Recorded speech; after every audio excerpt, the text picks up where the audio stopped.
नमस्कार, आप देख रहे हैं बिस्तक। मैं और रजत देवगन। आज बाजार में उठापटक देखने को मिली, लेकिन उतनी गिरावट नहीं थी जितनी हाल फिलहाल में देखने को मिल रही थी हमें। आज वीकली क्लोजिंग थी तो डर तो ये था कि भैया कहीं हफ्ते के आखिरी कारोबारी सत्र में भी ना टूट जाएं। टूटे तो सही, लेकिन उस क्वांटम से नहीं। दिन भर उतार चढ़ाव देखा एक रेंज पे। निफ्टी आज 19,744 के लेवल पे ओपन हुआ। उसके बाद 10 साढ़े 10 बजे तक ही टूटे थे, लेकिन फिर पिकअप कर गए। आज के दिन का हाई 19,798, लेकिन जाते जाते सरेंडर कर गए, क्योंकि देखो कन्विक्शन तो है ही नहीं ना। कोई भी उछाल आएगा तो फिर बिकवाली होगी। तो लेटर हाफ में जो टूटे हैं दिन के निचले स्तर के आसपास ही जाके बंद हुए। 19,657 आज के दिन का लो है। 19,674 की क्लोजिंग है। 68 पॉइंट्स निफ्टी ने गवा दिया। निफ्टी बैंक 11 अंकों की गिरावट के साथ 44,612 के लेवल पे हो गया बंद। सेंसेक्स 66,009 के लेवल पे हुआ है बंद, 221 अंक गवा कर। लेकिन इस हफ्ते तो सुपड़ा ही साफ हो गया। ऐसी भयंकर बिकवाली थी, कमर तोड़ बिकवाली, और इसकी एक्सपेक्टेशन नहीं थी, क्योंकि त्योहारी सीजन में हम एंटर कर गए और ऐसा लग रहा था बाजार तो तेज है, लेकिन बाजार ने लगा दिया गोता। पिछले हफ्ते के लो के नीचे जाके क्लोजिंग दिखाई है। इस हफ्ते निफ्टी पे जो लॉसेज है वो है 518 पॉइंट्स के, 2.5% से ज्यादा बैठता है ये। निफ्टी बैंक पे इस हफ्ते 1,619 पॉइंट साफ हो गए, 3.5% का डेंट बैठता है ये। एडवांस डिक्लाइंस आज के सत्र में 20 शेयर्स हरे निशान में निफ्टी के, 30 शेयर्स लाल निशान में बंद हुए हैं। लेकिन ना बाजार शुरू होने से पहले आज एक खबर आ गई थी, वो खबर है पॉजिटिव। बाजार ने आज तो उसको निगलेक्ट कर दिया, लेकिन लॉन्ग टर्म के लिए पॉजिटिव है। और जो बहुत पेंडिंग मुद्दा था कि भारतीय बॉन्ड्स ग्लोबल स्केल पे अपना दबदबा क्यों नहीं कायम कर पा रहे, वहां पर इन्वेस्टर्स इतने एक्टिव क्यों नहीं है भारतीय बॉन्ड्स में, क्यों खरीद फरोख्त नहीं होती है, तो अब जेपी मॉर्गन ने अपने ग्लोबल बॉन्ड इंडेक्स में भारत को शामिल कर लिया है। जून 2024 से भारत जेपी मॉर्गन के जीबीआई ईएम इंडेक्स, यानी कि government bond index emerging market का जो होता है उसका हिस्सा बनेगा।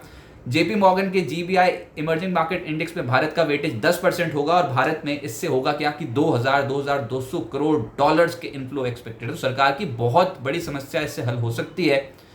अब देखो, होना तो ये था आज नहीं तो कल, क्योंकि इंडिया ही एक ऐसा स्वीट स्पॉट है जिसने अभी तक अपने बॉन्ड्स पे कभी कोई डिफॉल्ट किया ही नहीं, और फिर भी उतना पकड़ मजबूत नहीं है बॉन्ड मार्केट में इंडिया की। अब ऐसा हो गया है और 2,200 करोड़ रुपए के आसपास की राशि आएगी, तो वो तो एक पॉजिटिव खबर है इक्विटी मार्केट के लिए भी, बॉन्ड मार्केट के लिए, करेंसी मार्केट के लिए। आज नेगलेक्ट कर दिया बाजार ने, लेकिन आने वाले समय के लिए आप इसका असर डेफिनेटली इंडियन मार्केट्स पे देखोगे। निफ्टी पे आज चढ़ा क्या? इंडसइंड बैंक लगभग 3% चढ़ गया, मारुति 2.5% चढ़ गया, एसबीआई तो सुबह से ही एक्टिव था, 0.25% चढ़ा है, एमएनएम एशियन पेंट्स आज चढ़ते हुए नजर आए। निफ्टी लूजर्स में विप्रो 2.5% टूटा है, डॉक्टर रेड्डीज 2.25% टूटा है, यूपीएल, सिप्ला, बजाज ऑटो 1.5% टूटे। अच्छा, हुआ ये कि किसी सेक्टर में भी आप देखोगे ना तो कोई चढ़ा कोई गिरा, बिखरा बिखरा मार्केट है, क्योंकि मार्केट की कोई डायरेक्शन ही तेजी की साइड पे नहीं है। एक रेंज में फंस जाएंगे तब भी डायरेक्शनलेस मार्केट रहेगी, तो ऐसा ही रहेगा। एक ही सेक्टर में कुछ चढ़ेंगे कुछ गिरेंगे, बस एडजस्टमेंट्स ही होती रहेंगी। लेकिन एफएनओ गेनर्स में आपको बताया तो बर्जर पेंट्स है आज ये इसमें बोनस एडजस्टमेंट भी हुई थी, और उसके बाद एडजस्टमेंट के बाद 6.5% लोअर एंड पे चढ़ा है। ये बहुत ही तगड़ी खरीदारी होती चली जा रही थी दिन के दौरान। कैनरा बैंक 5% चढ़ा है, आरईसी लिमिटेड ये स्टॉक चढ़ा है 4.5%, ग्रैन्यूल्स और वोडा आइडिया 4% ज्यादा चढ़े। एफएनओ लूजर्स में जाइडस लाइफ है, इन्फो एज है, ग्लेनमार्क, एल्केम लैब्स और एस्ट्रल लिमिटेड। ग्लेनमार्क में खबर बड़ी थी आज की, ग्लेनमार्क लाइफ साइंसेज का हिस्सा ग्लेनमार्क फार्मा बेच रहा है 75% हिस्सेदारी निरमा को, और उसके बाद इस स्टॉक में आज शुरुआती सत्र में डेंट पड़ गया था, उसके बाद संभलने की कोशिश कर रहा था ये स्टॉक। मिड कैप्स गेनर्स आज के सत्र में बहुत तगड़ी खरीदारी हुई कई कंपनियों में। हुडको 19% ऊपर, आईएफसीआई 14% ज्यादा चढ़ गया, आईटीआई 10% चढ़ गया। अच्छा, एक स्टॉक था पीएनबी गिल्ड्स, मैंने वो बॉन्ड वाली खबर आपको बताई ना जेपी मॉर्गन वाली, तो पीएनबी गिल्ड एक कंपनी थी, वो तो ऐसा भागा सर्किट ही लग गया उसमें 20% का। इसके अलावा एमटीएनएल 9% चढ़ा है, जीएसडब्ल्यू एनर्जी 7% चढ़ा है, HCC, century textile, Tata investment, ये कुछ ऐसे स्टॉक्स थे जहां पर 6 से 7% के रिटर्न बैठे। और मिड कैप लूजर्स में आज ईकेआई का नंबर आया, प्रॉफिट बुकिंग हो गई, इसमें 10% नीचे आ गया ये स्टॉक। सारेगामा 5% टूटा है, जेबी केमिकल 4% नीचे, Kochi shipyard, KEI, Sonata software 3.25% से 3.5% टूटे हैं।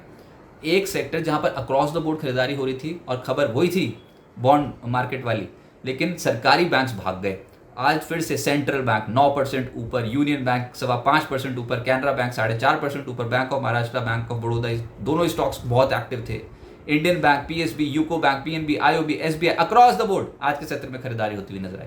फाइनेंशियल्स में कहीं खुशी कहीं गम। तेजी वाले स्टॉक है आरईसी, इस स्टॉक में 4.25% के रिटर्न बैठे। पीएफसी लगभग 4% चढ़ा, ICICI Pru, Bajaj Finserv, LIC housing, HDFC life, Axis bank में खरीदारी हुई। वहीं पर ही विपरीत दिशा में जो चल गए गिरावट वाले स्टॉक्स वो थे एचडीएफसी बैंक 1.5% नीचे, एसबीआई लाइफ 1% नीचे, Muthoot finance, ICICI bank, Shriram finance, HDFC AMC में भी आज दबाव आता हुआ नजर आया। आईटी में जो चढ़े वो थे परसिस्टेंट 0.25% ऊपर, टेक महिंद्रा, LTIM, TCS इन स्टॉक्स में तेजी थी, लेकिन गिरावट वाले स्टॉक्स में थे विप्रो, कोफोर्ज, इन्फोसिस, यहां पर दबाव था। ऐसे ही अगर आप FMCG देखोगे तो तेज वाले स्टॉक्स थे Procter and Gamble hygiene and health care 3% ऊपर, टाटा कंज्यूमर चढ़ गया, वरुण बेवरेजेस, कोलगेट, HUL इनमें खरीदारी थी, लेकिन गिरावट वाले भी हैं जिसमें इमामी है 1.5% नीचे। ITC आज दबाव डाल रहा था मार्केट पे, 1% ये टूट गया और UBL पे दबाव था। ऑटोज में भी जो चढ़े उसमें थे Maruti, M&M, hero MotoCorp, Maruti सबसे ज़्यादा चला है आज 2.5%, बालकृष्ण इंडस्ट्रीज भी चल गया, लेकिन गिरावट वाले स्टॉक्स की सूची भी है जिसमें ट्यूब इन्वेस्टमेंट है, सोना कॉमस्टार है, बजाज ऑटो है, टाटा मोटर्स है। अब बताओ कहीं तेज़ हो रहे हैं, कोई कहीं धीरे हो रहे हैं, कोई बस यही हो रहा था मार्केट में, इसलिए मार्केट डायरेक्शनलेस रहेगी अभी तो ये जो इतनी हार्ड बिकवाली आई है ना, इसको संभलने में मार्केट को अभी थोड़ा समय लगेगा। हेल्थ केयर की आज पिटाई हो गई फार्मा स्टॉक्स की, जिसमें Zydus life, Glenmark, Alkem, Lupin, doctor Reddy, Lal path lab, इन सब में आज गिरावट देखने को मिली, अच्छी खासी गिरावट थी। रियल्टी स्टॉक्स भी आज टूटे, Lodha, Prestige, Mahindra life space, Obra realty, brigade, Godrej properties, ये सब स्टॉक्स टूटे हैं। लिस्टिंग सामी होटल्स की अच्छी हो गई आज, इशू प्राइस था इसका 126 रुपये, उसके मुकाबले 134 रुपये 50 पैसे पे ओपन हो गया, 6.7% के प्रीमियम के साथ क्लोजिंग आई 143 रुपये 40 पैसे की, यानी कि लगभग 14% के रिटर्न्स लिस्टिंग डे वाले दिन। एक लिस्टिंग खराब हो गई, वो था जैगल प्रीपेड ओशन सर्विसेज, 164 रुपये का इशू प्राइस था, बेचारा खुला 164 पे, उसके बाद फिर दिन भर में देखा दबाव 158 के करीब बंद हुआ है, 3.5% लिस्टिंग डे वाले दिन गिरकर। मनोज वैभव जेम्स एंड ज्वेलर्स का IPO आज से 26 सितंबर तक खुला रहेगा, 204 से 215 रुपये प्रति शेयर का प्राइस बैंड रखा गया है, इशू साइज है 270 करोड़ रुपए का। साइज सेल्स का IPO 4.47 टाइम्स सब्सक्राइब होकर बंद हुआ है, 210 से 222 रुपये प्रति शेयर का प्राइस बैंड रखा गया था, 1201 करोड़ रुपए का इशू साइज था। सिग्नेचर ग्लोबल का IPO 12.5 गुना सब्सक्राइब होकर बंद हुआ है, प्राइस बैंड 366 से 385 रुपये प्रति शेयर का रखा गया था, 730 करोड़ रुपए का इशू साइज था। अब आगे क्या होगा? FIS की बिकवाली हो रही है इस समय मार्केट में, तनाव यही है, ये विदेशी निवेशक इस समय तनाव दे रहे हैं। अच्छा DI सपोर्ट करते चले गए ना, फिर तो मजा आ जाएगा, लोअर एंड पे फिर से खरीदारी होती हुई नजर आएगी, लेकिन अभी तो पहले FIS की बिकवाली को झेलने हम, इनकी वजह से सरदर्द हो रहा है। सरकारी बैंक्स के बलबूते ना ज़्यादा चल नहीं पाएंगे। आप देखो कंसंट्रेशन रिस्क है, एक ही सेक्टर बेचारा कितना करेगा बताओ। तो अभी तो सरकारी बैंक से नजर आ रहे थे, आज भी देख लो मार्केट में कहाँ कोई और सेक्टर निकल के आ रहा है। सरकारी कंपनियां हैं कुछ चुनिंदा, उसके बाद सरकारी बैंक से जहाँ पर तेजी देखने को मिल रही है। तो ऐसे वाला मार्केट वैसे ठीक होता नहीं है, ब्रॉड बेस्ड बाइंग चाहिए। बाजार में अलग अलग सेक्टर सामने निकल के आए तो आए मजा। अगले हफ्ते सितंबर महीने की वायदा एक्सपायरी है। हाँ, निफ्टी और निफ्टी बैंक की एक ही दिन होगी, गुरुवार को। इस बार ऐसा नहीं होगा कि निफ्टी बैंक बुधवार को और फिर निफ्टी का गुरुवार को। ये मंथली एक्सपायरी है, मंथली एक्सपायरी गुरुवार को ही होगी दोनों की। पिछले हफ्ते के लो के नीचे निफ्टी ने क्लोजिंग दी है 19,865 के लेवल के नीचे, तो वो तो टेक्निकल टर्म्स में ठीक है नहीं।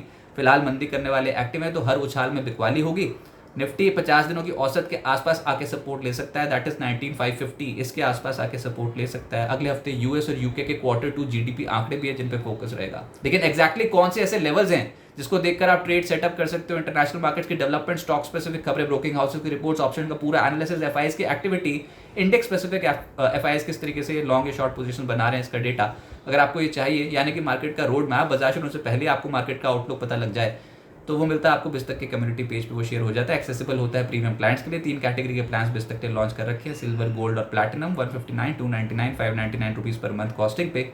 आपको इसकी जानकारी बिस्तक के होम पेज पे यूट्यूब पे मिल जाएगी। लेकिन मैं आपको प्लैटिनम मेंबर्स के जो फीचर्स हैं इस मेंबरशिप के, वो मैं आपको बता देता हूँ, क्योंकि उसमें सब मौजूद है, बाकी सब में कम फीचर्स मौजूद हैं। तो प्लैटिनम में एक तो मॉर्निंग न्यूज़लेटर, इसके अलावा एक ऐसा ही न्यूज़लेटर इवनिंग में प्रोवाइड किया जाता है, और साथ ही साथ अगर आप कोई भी सवाल पूछते हो लाइव चैट शो में, तो आपके सवालों को पहले एड्रेस किया जाता है। बिज चैट के माध्यम से आप बिस्तक के एंकर्स और बाजार के एक्सपर्ट्स के साथ स्पेशल शोज में कनेक्ट हो सकते हो। आपको स्पेशल इनवाइट दिया जाता है, यानी कि आप आओगे बिस्तक के यूट्यूब चैनल पे, अपना पक्ष रख सकते हो, कोई भी सवाल पूछ सकते हो बाजार के एक्सपर्ट से स्पेशल शोज में। और वीकली न्यूज़लेटर की सुविधा आपको प्रोवाइड कराई जाती है, जहाँ पर अगले हफ्ते की तैयारी कराएंगे बाजार के टॉप एक्सपर्ट्स। इसके अलावा तक का कोई भी इवेंट होता है तो आपको एक्सक्लूसिव लाउंज एक्सेस मिलता है, पोर्टफोलियो डॉक्टर की सुविधा मिलती है, और साथ ही साथ क्वार्टरली वेबिनार में जुड़ने का मौका मिलेगा, जहां पर बाजार के एक्सपर्ट्स ही आपको बताएंगे कि स्टॉक मार्केट में ट्रेडिंग और इन्वेस्टमेंट कैसे करते हैं। फिलहाल मार्केट्स अभी नर्वस रहेंगे, कोई भी उछाल आएगा तो पिटाई होगी। अगले हफ्ते वायदा एक्सपायरी, सितंबर सीरीज की वायदा एक्सपायरी पर फोकस रहे।